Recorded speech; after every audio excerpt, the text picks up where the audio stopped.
Your compensation no longer aligns with our updated structure, Olivia Mercer said coldly, her perfectly manicured hands resting lightly on the sleek mahogany conference table. Two security guards loomed quietly near the door, their presence making the situation unmistakable. This is effective immediately. I met her gaze, studying the designer blazer, the carefully trained mask of sympathy she wore. Beneath the polished surface, it was clear what she truly thought. I was just another casualty of the post-acquisition cleanup, a number to be erased from the books. I understand, I replied evenly, a polite smile on my lips. I wish you all the best. My name is Caroline Whitaker. I am, or rather, was the Senior Client Relations Director at Redmond and Barrington in Charleston, South Carolina. For the past 11 years, I had built that department from the ground up, nurturing client relationships until my team accounted for over 45% of the firm's annual revenue. 11 years of early mornings, cross-country flights, missed anniversaries, and working weekends, all to ensure our clients trusted us implicitly. And, just like that, in under 15 minutes, it was over. I collected my few personal belongings under the watchful eyes of my now former colleagues. There were tears in many eyes, good people who had given their hearts to the company. I hugged each one of them tightly, whispering thanks and encouragement. No anger, no drama. Just quiet dignity. Then I walked through the lobby for the final time, my head high, my step steady. Outside, the humid October air clung to my skin as I took a slow, steadying breath. Joe, the longtime head of security, a man whose grandson I had once helped get his first job interview, offered a grim nod. I'm real sorry, Mrs. Whitaker. You deserved better.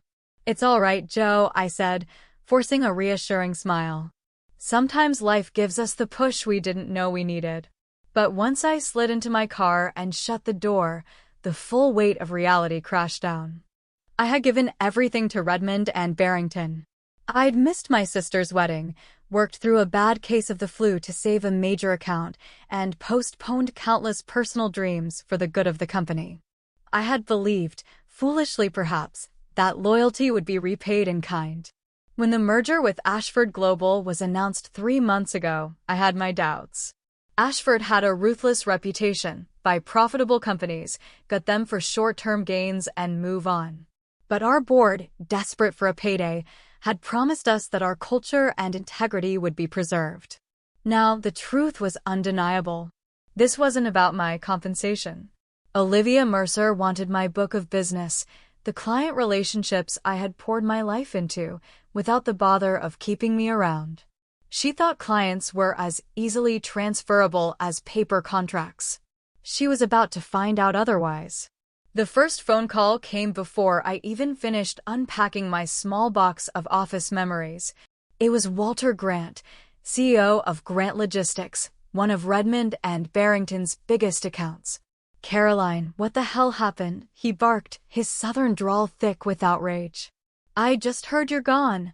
It's true, Walter, I said, my voice calm. The new leadership decided it was time for a different approach. Different approach, he nearly shouted. You're the reason we stuck with Redmond through that West Coast mess. My board trusts you, not some stranger. Hearing the anger and loyalty in his voice brought a lump to my throat. Walter wasn't just a client. Over the years, he had become a true ally, someone I respected both professionally and personally. And he wasn't going to be the last to call. As I hung up, a slow, determined smile crossed my face. They had underestimated me, and they were about to learn. You can steal a title, but you can't steal trust. Walter's voice softened over the phone. His wife had been diagnosed with breast cancer last year, and I had connected them with a top specialist in Charleston, the one who ultimately saved her life. I'll never forget what you did for us, Caroline, he said, his voice thick with emotion. I appreciate that, Walter. Really. But companies change, and so do priorities, I said carefully, keeping my tone even. Well, our priority is working with people we trust. I'm calling Olivia Mercer myself. Similar conversations unfolded throughout the afternoon. Each client expressed shock, confusion, and in some cases, outright fury. I kept my responses professional, refusing to criticize Redmond and Barrington or Ashford Global. There was no need. The situation was speaking volumes all on its own. That evening, as the sun dipped low over the marshes, my husband, Mark, prepared dinner while I sat at our kitchen island, scrolling through dozens of texts and emails from clients and old colleagues. "You're taking this remarkably well," he said, sliding a glass of red wine toward me with a knowing smile. "What good would falling apart do?"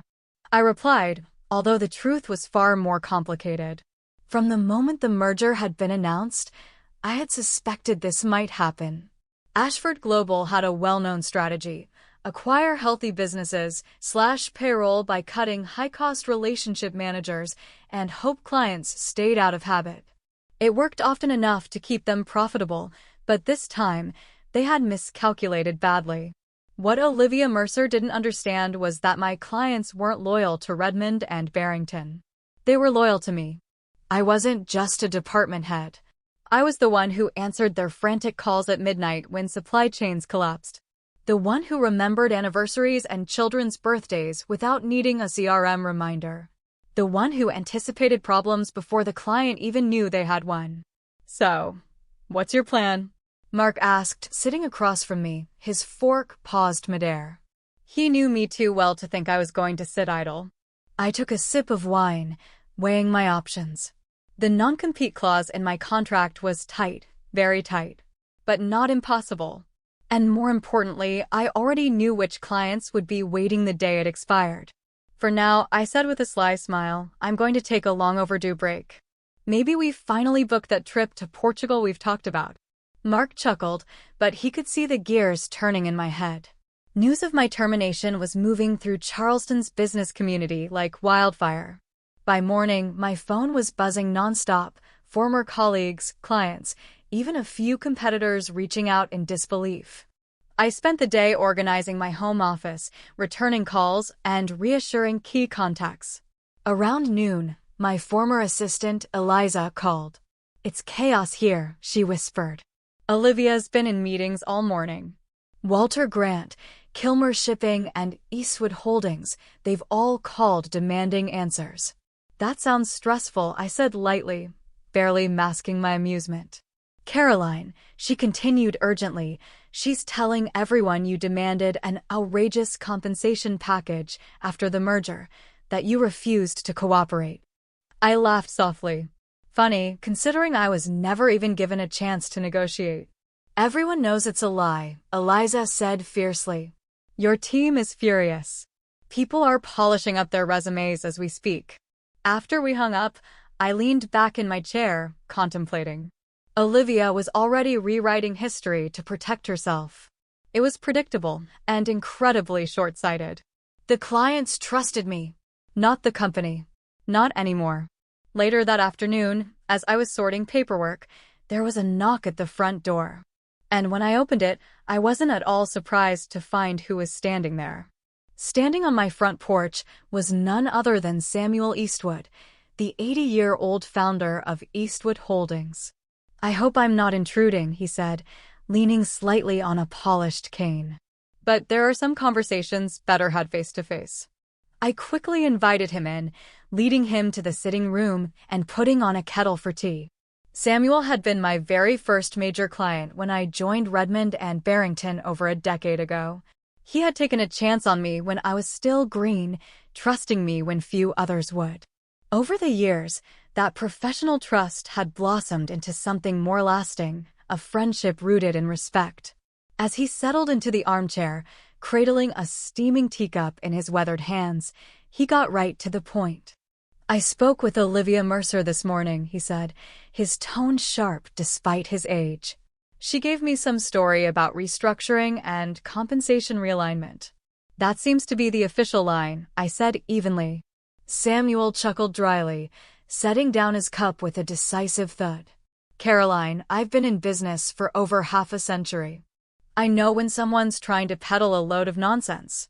He reached into his jacket pocket and withdrew an envelope, placing it carefully on the table between us. This, he said, is a formal letter informing Redmond and Barrington that Eastwood Holdings is reviewing our service contract. I wanted you to hear it from me before they did. I stared at the envelope, a surge of gratitude rising in my chest. Samuel, I said softly, I appreciate your loyalty. But I don't want you making business decisions based on sentiment. He smiled, the deep lines around his eyes crinkling warmly. This isn't sentiment, he said. It's business. Without you there, the level of service will slip. That's not emotion talking, that's experience. After he left, I sat alone for a long time, the letter unopened on the table. I realized then that the first domino had fallen not because I had pushed it, but because real relationships, built on trust and care, have a strength all their own. It was a humbling, empowering realization. All those late nights, early flights, and client emergencies hadn't just been about doing a job. I had been building something real, something invaluable. 3 days after my dismissal, my phone buzzed with a call from an unknown number. Caroline Whitaker speaking, I answered.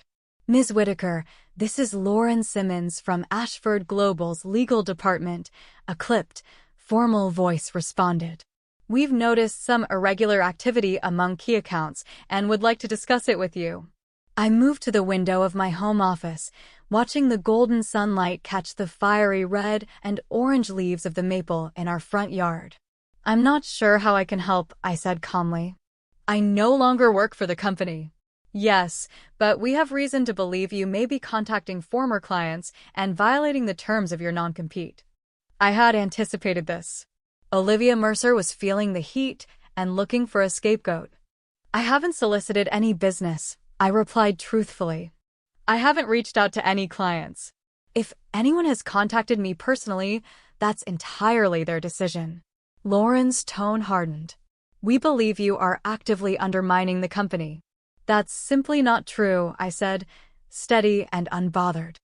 I've behaved with complete professionalism. But I can't control how clients respond. After a few more tense exchanges, Lauren ended the call with a thinly veiled threat of legal action. I hung up, entirely unfazed. Later that day, Mark arrived home earlier than usual from his job teaching history at the College of Charleston. I bumped into Benjamin Cross at the coffee shop, he said, setting down his messenger bag. You'll never guess what he told me. Story rewrite. Mark pulled out a chair and sat down heavily at the kitchen table. I ran into Benjamin Cross at the cafe. You remember him, his wife's on Redmond's board. He said, all hell's breaking loose. Apparently, for major clients have formally demanded meetings with the board about your termination. Really? I raised an eyebrow, surprised it was happening even faster than I'd anticipated. Benjamin said Olivia's trying to control the situation herself, but the clients are insisting the board step in. They're questioning her judgment, loudly. I allowed myself a small smile. That's interesting. Mark continued. He also mentioned they had to hold an emergency finance meeting. They're projecting some serious losses if even half those clients pull their accounts. Over a late dinner of pasta and salad, we discussed the situation. Mark studied me across the table, a half-smirk tugging at his mouth. You're planning something, aren't you? He said knowingly. I twirled spaghetti around my fork, feigning innocence. Let's just say, I'm considering my options. In truth, I had spent much of the day researching how to launch my own consulting firm. My non-compete barred me from directly soliciting Redmond and Barrington's clients for a year, but it didn't prevent me from establishing a new business. And if clients happened to find their way to me after their contracts expired, well, that would be their choice, not mine. The next morning, my phone rang again. It was Eliza. They're trying to piece together your client records, she said, a mix of amusement and exasperation in her voice. Olivia has the managers combing through every note you ever left. I almost laughed out loud. Sure, my notes were thorough. But a spreadsheet couldn't capture years of human connection, the way I remembered that Fletcher's daughter had a severe peanut allergy when ordering lunch, or how I always sent Samuel Eastwood a case of his favorite whiskey each December. Or how I once helped Kilmer Shipping's CFO discreetly manage a family crisis without it impacting their merger deal. How's it going for them? I asked. Terribly, she said, clearly savoring it. Olivia had a call with Grant Logistics yesterday, Walter practically shouted at her. Said, and I quote, reading Caroline's notes isn't the same as being Caroline. After we hung up, I opened my laptop and smiled. I continued drafting the framework for my new venture, Whitaker Strategic Partners. Simple, elegant, professional. I mapped out services, pricing structures, and began roughing in a website. As I worked, my phone buzzed with a new text from an unknown number. This is Vivian Parks from Eastwood Holdings. Dinner tomorrow? There's something I'd like to discuss. Intrigued, I texted back immediately. I'd be delighted. Vivian, CEO of Eastwood Holdings, was brilliant and known for her straightforwardness. I doubted this was just a casual catch-up. The next evening, Vivian chose a quiet, upscale bistro just outside Charleston's historic district. She was already seated when I arrived, standing to greet me with a bright smile and a warm hug. Caroline, thank you for coming, she said. I've missed our conversations. I laughed. It's only been a week, Vivian. A week too long, she teased, motioning for me to sit. I hope you don't mind, she said, glancing toward the door, but I invited a few friends. Before I could ask who, I spotted Walter Grant and Samuel Eastwood being led to our table. Trailing behind them was Anthony Torres, CEO of Torres Innovations, another of my former key accounts. I blinked. What's going on? I asked as they all took their seats. We're staging an intervention, Walter said, grinning, though his eyes were serious. Over appetizers, they laid it out. Each of them had met with Olivia Mercer. None had been impressed. And despite frantic calls from Redmond's board, the damage was already deep and spreading. She tried to convince me your departure wouldn't impact service levels, Anthony said, shaking his head. But when I asked about the rollout schedule for our new logistics platform, information you've had committed for months, she couldn't even answer basic questions. Vivian nodded, her expression tight with frustration. The bigger issue is trust, she added. How can we trust a company that discards someone like you without a second thought? It shows they fundamentally misunderstand why we chose to work with them in the first place. I listened quietly, deeply touched by their loyalty, but still cautious. I appreciate the support more than you know, I said, but I don't want to be the reason you make business decisions that aren't in your company's best interests. Samuel Eastwood gently tapped his water glass with a spoon, drawing everyone's attention. That's exactly why we're here, Caroline, he said, his voice firm but kind. This is about our best interests. They had come with a proposition. They were well aware of my non-compete clause, but they also understood it would eventually expire. In the meantime, they wanted to know one thing. Was I planning to start my own firm? We've been discussing this among ourselves, Walter said. We're prepared to wait. When your non-compete runs out, if you've started your own consultancy, we want to be your first clients. We're not asking you to violate any agreements, Vivian clarified quickly. We just want you to know we're reviewing our contracts when they come up for renewal. For a moment, I sat stunned, absorbing the depth of what they were offering. Not just support, but a foundation for something new. And your current projects? I asked cautiously. We'll honor our existing contracts, Samuel said. But we won't be expanding services with Redmond and Barrington. Not now. The implication was clear. They were offering me a professional lifeline, and they were willing to wait. This is overwhelming, I admitted quietly, blinking back unexpected emotion. In the best possible way. Anthony leaned forward, his hands clasped in front of him. There's more, he said. We've spoken to others in our networks. Word's gotten around about what happened to you and about how you work. There's serious interest, Caroline. More than you realize. Over the rest of dinner, we navigated the conversation carefully, no detailed plans, no written commitments, nothing that could legally compromise me. Instead, We discussed broader industry trends, the challenges their companies were facing, and my insights into strategic growth. By the time dessert arrived, I felt a profound shift inside me. This wasn't about revenge anymore. This was about building something real, something that would reflect the values and dedication I'd spent my entire career living by. As we stood to leave, Vivian pulled me aside. "We've also heard that Olivia's been telling people you were difficult during the transition," she said. "We've made it very clear to the board that's a lie." I smiled gratefully, feeling lighter than I had in months.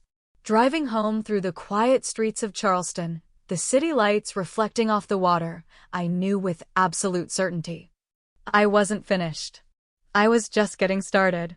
When I walked through the door, Mark glanced up from his laptop, catching the look on my face immediately. "Good dinner?" he asked, grinning. "Life-changing," I said simply. The following week brought a new twist. I received an email from Lawrence Bennett, the chairman of Redmond and Barrington's board, requesting a meeting. I agreed, suggesting a neutral spot, a quiet riverside cafe downtown. When I arrived, Lawrence was already there, looking much older and far wearier than when I'd last seen him at the company's holiday party 6 months ago. "Thank you for meeting with me, Caroline," Lawrence Bennett said, shaking my hand with a firm grip as I slid into the seat across from him. "I appreciate your willingness to have this conversation." "Of course, Lawrence," I said smoothly. "What can I do for you?" He sighed, running a hand through his silver hair, looking every bit the man carrying a burden heavier than he knew how to lift. "I'll be direct," he said. "The board is extremely concerned about the client response to your departure. We've received formal letters from 6 major accounts expressing disappointment and informing us they are reviewing their contracts." I nodded, keeping my face neutral. "I understand that must be challenging." "It's more than challenging," he admitted grimly. "It's potentially catastrophic." He leaned in closer, lowering his voice. "Caroline, the board believes your termination may have been hasty. We'd like to discuss the possibility of you returning to Redmond and Barrington." I had anticipated this possibility. Still, hearing the words aloud sent a jolt of adrenaline through me. "In what capacity?" I asked carefully. "We're prepared to offer you a promotion," he said. "Senior Vice President of Client Relations, reporting directly to the board. A significant increase in compensation. And while Olivia Mercer would remain CEO, your division would operate with considerable autonomy."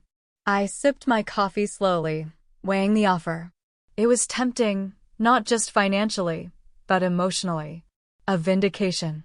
Proof that my value was undeniable, but something about it didn't sit right. "And my former team?" I asked.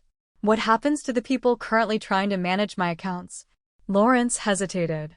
"There would be some reorganization," he said, choosing his words carefully. Translation: they would be swept aside just as callously as I had been.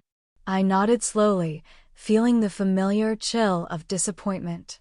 "I appreciate the offer, Lawrence," I said. "But I need some time to consider it." Relief flickered across his face. He had expected outright refusal.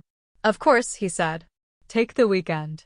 After he left, I stepped outside into the crisp Charleston air and called Mark, leaning against the old brick wall by the cafe. "Are you thinking about it?" he asked. "I don't know," I admitted honestly. "It would be easier than starting from scratch. But it would mean working under someone who betrayed your trust," he finished for me. "In a culture that's no longer yours." That night, while cleaning up the kitchen, my phone buzzed with another unexpected call. "Eliza." "I shouldn't be telling you this," she whispered urgently, but Sloan had another meltdown today. Westland Manufacturing just informed her they're not renewing next quarter. I closed my eyes, feeling both sorrow and inevitability. "How are you doing?" I asked. "Honestly, it's a disaster. 2 account managers quit this week. The rest of us are just trying to hold the place together." After we hung up, I sat at my desk, staring at the blueprint for Whitaker Strategic Partners. The board's offer was the easy path, a shortcut back to the familiar, complete with vindication. But building something new, something that honored trust, real service, and integrity, that was what truly called to me. I picked up my phone and dialed Lawrence's number. "I've made my decision," I said when he answered. "I appreciate the offer. Truly. But I have to decline." There was a beat of silence. "Caroline, please reconsider." "My decision is final," I said gently. "I wish you and Redmond and Barrington the best." As I ended the call, a profound lightness filled my chest. Sometimes, the hardest choices are the ones that finally set us free. The next 6 months passed in a flurry of hard work and quiet satisfaction. Brick by brick, I built the foundation for Whitaker's Strategic Partners, a firm based on everything I had once believed corporate life could be. I secured office space in a beautifully renovated historic building in downtown Charleston, exposed brick walls, polished wood floors, and tall windows that let in the southern sunlight. It felt like a fresh start in every way. I developed a comprehensive service model that emphasized long-term partnerships and deep client engagement, not transactional dealings. Slowly, I built a small but incredibly talented team. Eliza was the first to join me, bringing her sharp mind and steady hand. 2 other former Redmond and Barrington colleagues, both disillusioned with the new leadership there, came aboard soon after. I remained meticulous about my non-compete agreement. For a full year, I focused exclusively on developing relationships with businesses outside of Redmond's client base, laying groundwork patiently, methodically. Word spread quickly through Charleston's close-knit business community.